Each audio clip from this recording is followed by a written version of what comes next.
And we are back with the top Democrat on the House Oversight Committee, Congressman Elijah Cummings. Congressman, thank you for joining us this morning. A lot to get to this morning. You heard Stephen Miller from the White House. Let's begin with Kellyanne Conway. You wrote that letter along with Congressman Chaffetz to the head of the Office of Government Ethics, asking him to recommend disciplinary action against Kellyanne Conway. Stephen Miller says it was a lighthearted, flippant response being blown way out of proportion by the media.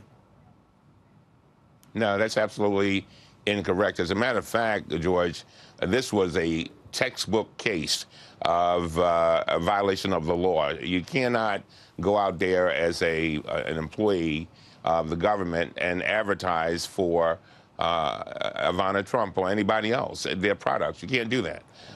And anybody else would be subject to a minimum probably of a reprimand, or they could literally lose their job over this in any other department.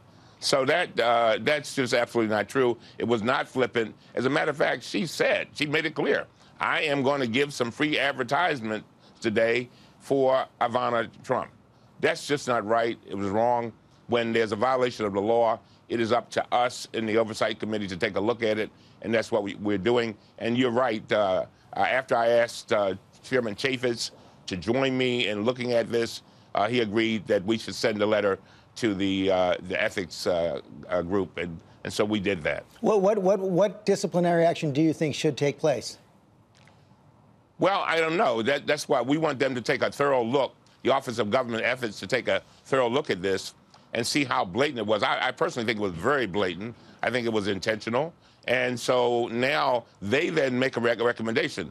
The problem here, George, is that the person who will mete out the punishment, if you will be the president.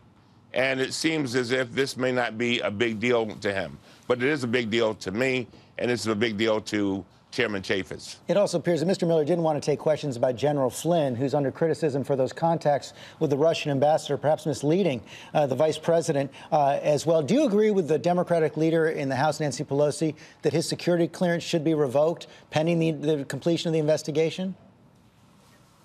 Yeah, I think that's an appropriate action. But, George, there's something else that needs to be asked. That is, did the president instruct General Flynn to talk to the ambassador?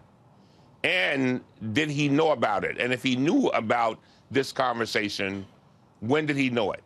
That, to me, that is the key question. And we need to find out what that answer is. Now, keep in mind that he really, that is, General Flynn, put the vice president in a very awkward and a very sad position. To have him go out to national media and say that these were just some casual conversations that had nothing to do with the sanctions, and then for General Flynn to be walking that back, that's not good enough. He is a national security advisor. He is supposed to be the one to make sure that these kinds of things don't happen. And here he is embroiled in all of this. So I think it's going to be very interesting to see what happens over the next week. I would be very interested to know how the vice president feels after he was basically thrown under the bus. We will try to find out the answer to that as well. Finally, on the issue of voter fraud, you heard Mr. Miller there as well. Did not provide evidence to back up the president's claims about New Hampshire or the popular vote overall, but he does say that improper registration is now a scandal of outrageous proportions. Do you intend to take a look at it? Yeah, come on, George.